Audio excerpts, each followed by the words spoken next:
Right, let's get going. Had another busy week. It's about 20 photos I had to leave off, otherwise I'd have been here all week.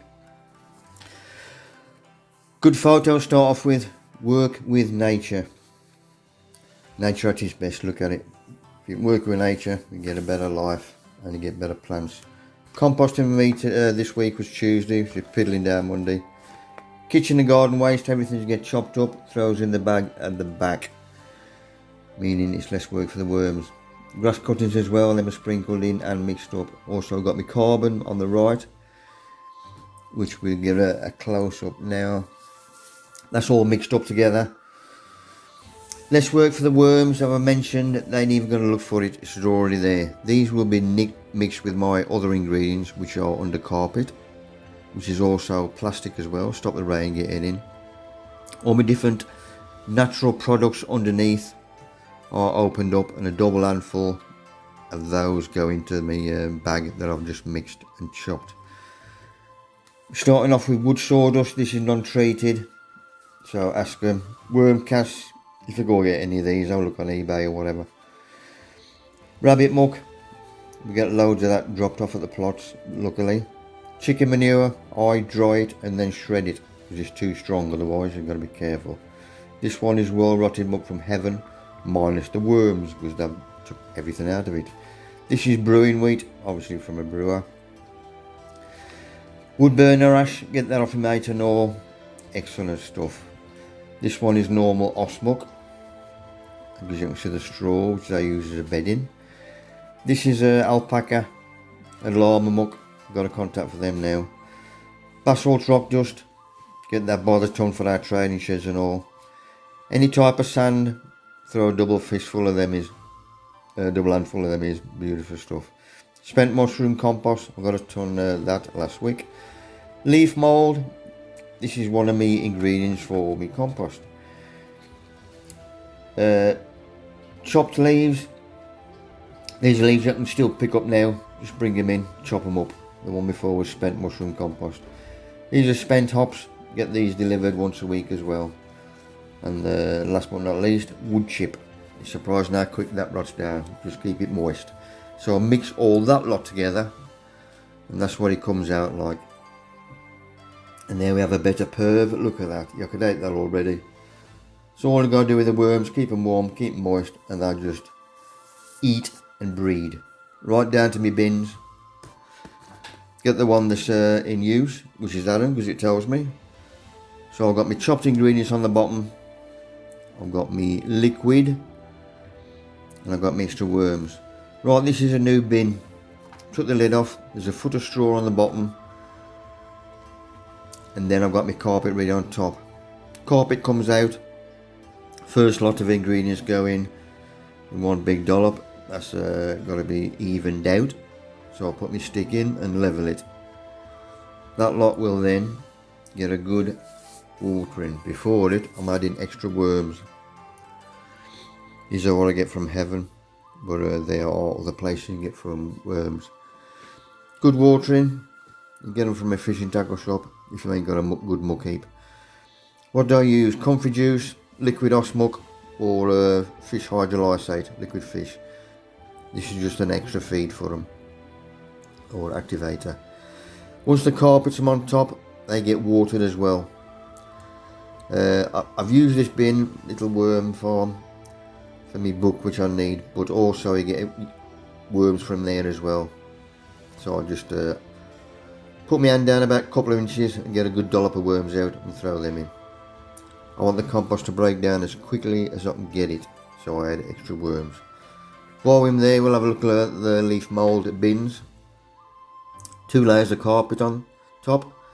Once I've taken the lid off, first carpet off, there's my worms. Why? Because the carpets have been kept moist. You take that carpet off and there's worms underneath as well. Some people say you don't get worms in leaf mould. Yes you do. That's why I'm doing the book. Beautiful stuff. That's what I'm using now. That's one of my ingredients. It's drying out a bit, so I'll give that a good soaking as well. Put the first carpet back on, water that, then put the other carpet back on, water that, and then the lid. Excellent stuff. All natural products, most of them free. Use it. Work with nature. This is my old leaf mould. Another good brew as well. Needs another watering. All the carpets to go in, water them, then bung your lid back on. Just keep an eye on them, keep them moist, keep them warm. Right, my little boxes, I've got the insect pen or house, whatever you call it, bug house. There's still a few chaps fast asleep. Don't know what they're behind there. It'd be good to have a camera on it, wouldn't it? But you might be waiting bloody weeks. And a few little chaps still fast asleep, whatever it is. Right, spent mushroom compost. We had that a couple of weeks ago. I'm making room now. I'm getting a ton of worm casts. Then we're coming tomorrow. Because I've stacked all the fertilisers up. As you see at the back, I've made room for another ton. So now we've got 3 tons of produce in. The onions, which I thought about getting up, well, I thought I'm still growing. So all I did was help them up in my supports and get a bit more weight on them. They'll tell me when they're finished. There'll be no green innards. Right, this is a chap we had on site.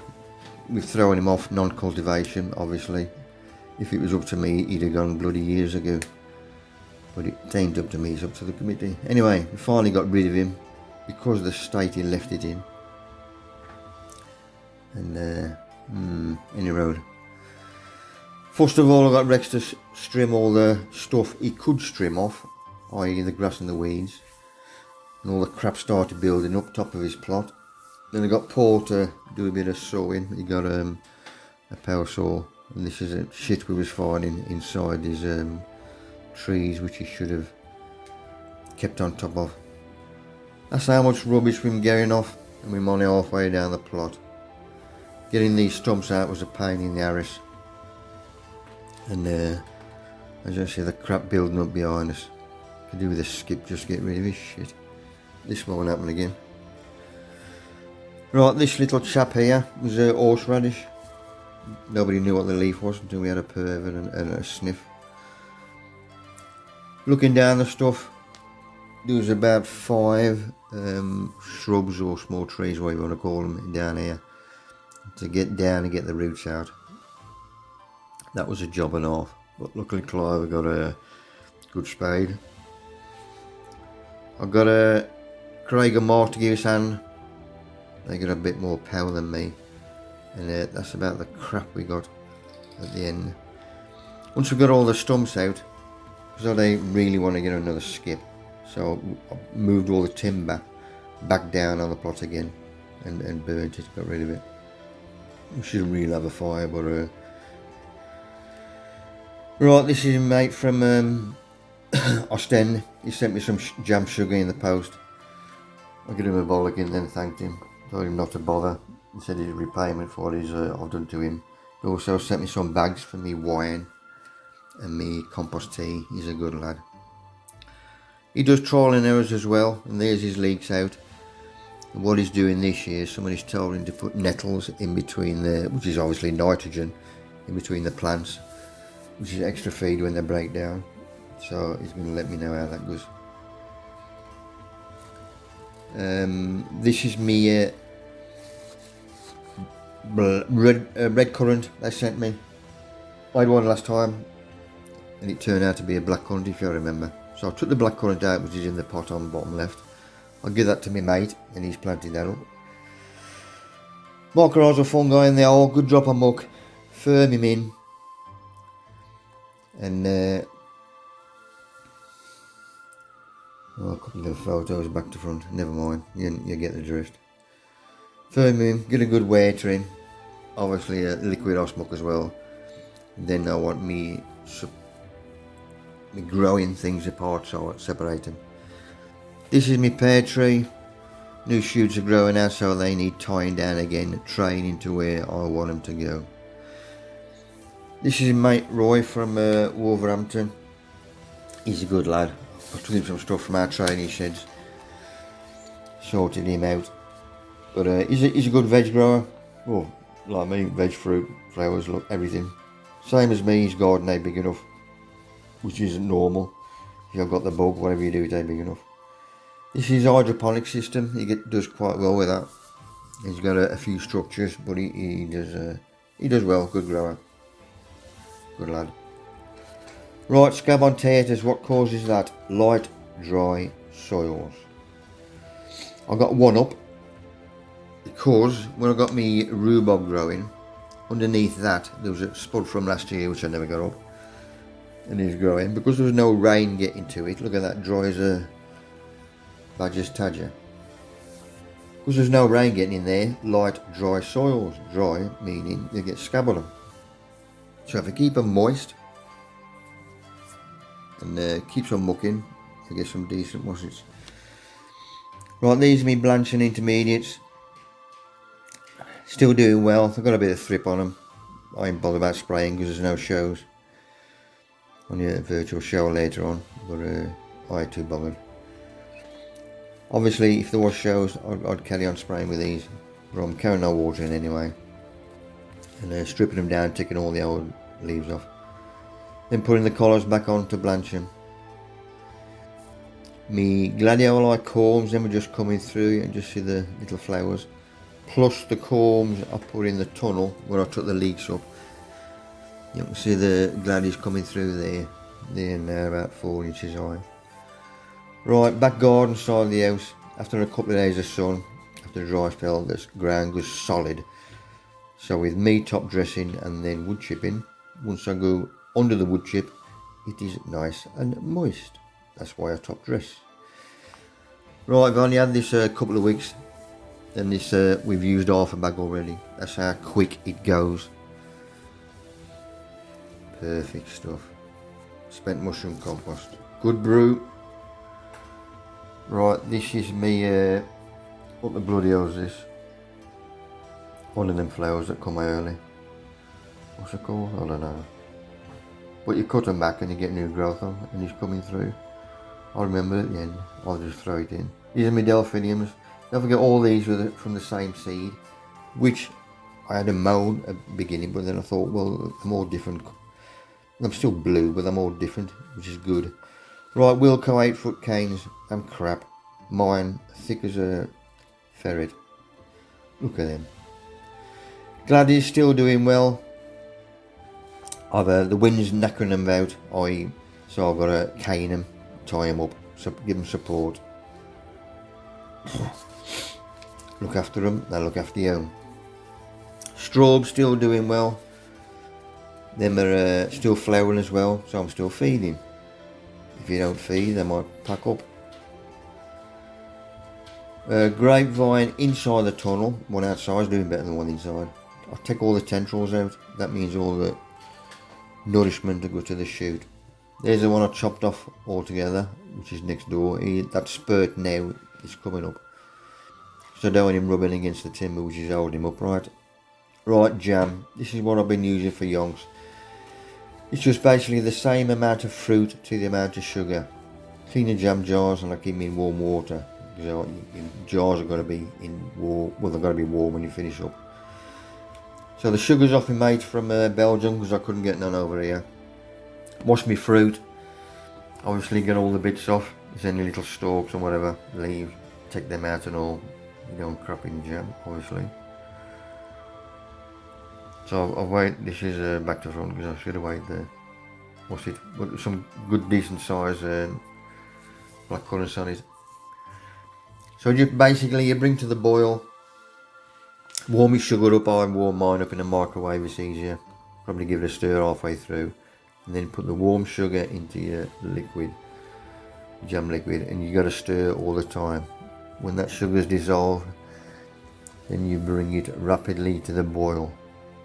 Obviously stirring all the while, and that's about average about 3 minutes, rapid boiling. And then you've got to transfer it into your jars, which is your warm water again. And I've found it easier to put it into a jug, and then putting the jam in doesn't go down the side of the jam jar as well. Because if there was shows, I'll be exhibiting this, but there ain't on, so I ain't. Greaseproof paper on the top. If I was showing him, he'd have a nice little frilly ferret on. And that's your trial at the end, to make sure it's a runny, because if he was exhibiting, that's what the judge would be doing, turned upside down. Right, these pot legs, large pot legs. These are super pot legs. So if I was showing them, these would go into between the 6-inch and 8-inch class. And if they're over 8-inch, then we've got an intermediate. Gladdy's doing well. As soon as I've come through, then I'll bring them to the house. Keep checking the leaves here, Gladys, as if you've got a good eye. There's a little chap in there. So I squashed him, sent him to heaven. Look at him, corker. Them bloody winds we've had lately. Little shopping again, I've done it again. I've got a lobelia which out of them. Also got veg out as well. So I've got a bit of space in between a couple of plants. So just move the wood chip away, little hole, and put my lobelias in right at the back so that I can still cut the grass. They're not going to hold it. Little beetle, that's what I want to see. Nature. Put the bark back. If it's dry, give a waiter. Chilies, them be going out soon. So will these, me greyhound cabbage. And these was me black-eyed Susie, I think they are. I potted them on as well. That was Craig's on the allotment. He's made his own raised beds. These were concrete. When they were done, they're going to be corkers. Right, noon, hottest time. If you want to bend your flags over, tell them where to go. That's the time to do it. They won't snap or nothing. Right, these things, Sunbirdia, doing well. I'm growing up the lime props and them little chaps. Love them. Right, I'm still going around the side of the bedding. That little tree there, I've took him off because he got a spurt on the bottom. So weeding, all I'm taking out, I'm taking the weeds out and any pebbles, bricks, stones, whatever, I don't need them in. I'm taking them out as well. So it's a good handful depth. I'm getting all the rubbish out. Once it is out, I'll then wood chip it. After it's had my mulch of compost, which is a good brew, which is going to feed everything as well. Obviously the more thickness you got on the top, the better of anything, same as a raised bed. You can just keep top dressing that every year. So working my way along, it is an hard job, but it's like any job. Once it's done, then it's done. That's it, it's out of the road. But I've got a contact for wood chip down the plot, just borrow it from there. But it looks a hell of a lot better as well. Plus, soil doesn't, you can see the soil there, it cakes out. So I just hand fork everything, get all the self-setters out. And that one there is a fuchsia. And I've sprayed him with weed killer. They go down. Had some bedding off and made. House plants, leaves dying off, chop them off. Right, the fire, which went down the plot, burnt all the crap, which is good. Then I levelled it. Within 3 days, the new plot holder was on, and I loves it. Eventually, we got hold of this crap, but I started taking bags of rubbish home. And asked my neighbours, and I got rid of 7 bags by putting it in their bins as well. And there's just the scrap iron, which I put in the bag and legged it out. And Mark got rid of a lot of crap for us as well. Good lad. Cheers, Mark. Contacts. Chilies. I had a fatty bonsai years ago. I'm going to pot on another spare chili here, and I'm going to bonsai him. I had one last year, but I never bloody fed him over winter. Like a ragwort. Russell water him this year. I've put him off centre. I don't want him centre because I want to train that. I want to train him right. If you haven't seen that little branch coming over, give him a nice watering. There's loads of vermiculite in there, which compensate for the sand because I like drainage. Give him a nice little prune or a trim, which I had one last week and all. And there he is. He can talk to the phone and have a look out the window. Right, beetroot, eating beetroot. This is I want to get these young, so there's one that size there, which is I shall hold the small ones and pull that one out because I don't want them disturbed. I'll give them a good watering. Boil my beetroot and let it cool overnight. Take the skins off, wash them because there'll still be bits on, and then I'll top and tail them. Vinegar's usually too strong for me, so luckily I've only got a half and half. So I've made it weak vinegar, not by using pickling vinegar alone. Greaseproof paper on top and jar it. Because there's no shows, I should just dish these out to the family. I haven't had one during the week. Straws, this lot usually I'll get them for our show, second Saturday in September, which has loads of flowers on again now, more so I'm still feeding them as well. Blackberries, hordes on them, love them, having loads of them with fruit. Right, my ground cabbage, these was growing in my own compost and I'm doing well. That little chap there, she's got roots on one side not the other, meaning if there's anything growing in the greenhouse like a leek or something, I turn him every couple of days, stop him bending. Is it the heat of the sun on one side? God knows. Anyway, down on the plot. Got my room fistful of mycorrhizal fungi on the owl. Take the seed leads off because I'm going to firm him straight into the ground, upright up onto the first true leaves, which I've done there. Then they'll have good watering. I usually only use 2, but down at Tesco while I was there, grabbed me some spent coffee grounds. I've took all the rubbish out for me and all. So once I get it on, I'll put it, I know it ain't going to piddle down, so I'll put it outside to dry out. Rub out the lumps so it does dry out. Once that's dry, I'll turn it over and give it another hour. If there ain't no bloody wind, obviously. These onions have dried off. There's no green on the tops or nothing, so they'll be still good on. This is Mark, he's keen as well. He's got chickens down his plot. And he's even got a little door, automatic. It closes and opens. Opens up on the morning, then at night when the morning is dark, it closes for him. He loves it. He's great, he is. Right, runners, because of the wind, tie them up. Otherwise, they'll go bloody haywire. Just lately, the winds and the rain been a pain in the arse. Gladdies, when they're ready, they'll come back home. There's my little cloud. What is it? It's a seahorse or a dove? I don't know. Giant veg. He's got an infestation of black fly, so I got in there, get him a good spray. Within 2 days, it was clear. That was with rose clear. See one of my Swedes. He's I think he's 29, half inches around, so he's doing well. To the Mark, the new one, he's got that cage in for his duck pen. Some more big cormorants flowering back of the garden, so I've got them off because they are cormless. You've got to take the flower off, so all the grub goes back into the corm from the leaves, same as daffodils and tulips. But love me gladdies, and I'll turn them round, show them the public at my window. Right, back on some more taters up. So exactly the same plant. I just take the earth from the top, take the spuds off what I want, and then earth him back up again. Then give him a good feed. Nearly come to the end of the garden border. There we am, finished. Excellent. Another job out the road. Let's work. Now I've got to look after the lawn. I've got older from spring and summer, so we can have them. Right, blackcurrant wine is at a rest. Is now I've got to go get all the big lumps out and all the small lumps.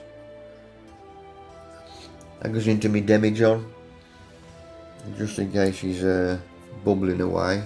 Well, he's going to start bubbling away anyway, but if he comes over the top, I'll put a tissue on the bottom. Here's just a photo of some of the gladdies coming through. He's a corker, he is. And that one, which is my favourite, like me velvet. Delphinium, if you're on Facebook, I'm on the Delphinium Society UK because I want to learn about them. I like these now, getting into them. And there's the last one to open up, and he is different to all the rest, which you'll see next time. Right, tomatoes in the greenhouse. Because of the weight of the toms, they need tying up. There's a bit more weight on them and it's going to snap the truss. So all of them are tied up. Took me over an hour or something, but at least that's something else out of the road. And if it's not too, if the sun isn't open, still keep your door open because you want birds in there. My mate bought me one of these. I nearly tied him off, but he said it's for my birthday, so good lad. Lidl, I've done it again. This was last Sunday. More veg, which is good for us. So I had some kale. I got a bit of room. Get 3/4 of them out of the way, and I only want 2. So when they start growing, I should just take the outside leaves off.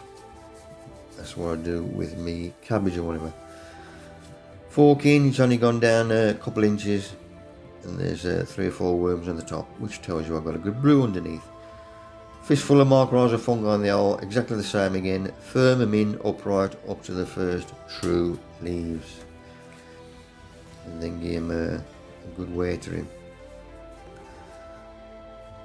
Top dress as well with my straw, whatever I got in. There's a couple of sprouts ready.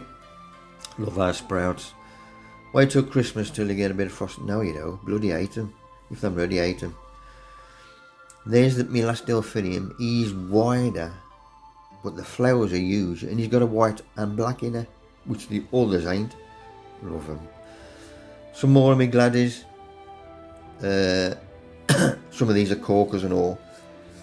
And there's a virtual show, which I'm going to show these. In fact, I've got to put them on tomorrow. So you will come on to them in a minute. But as soon as these are ready, then I'll bring them back on. Because obviously there's no shows I can go to, because I grow them for hours. But these two, I'm going to show these on the British Gladiator Society. This is on Facebook. And I'm learning from them as well. So these two will go on tomorrow. I'm going to exhibit then. If you want to learn, just go on a society. Right, my composting DVD, which come out a few moons back, that's now out of date. So that's why I'm doing my book. But I'm still doing that. Very close to finishing. I'm just on the compost tea now. And there's a bit more to add on at the end. And that is it. So that's it, troops. This has gone over. So I usually cut myself off. So until I see you next time, keep safe. Cheers, people.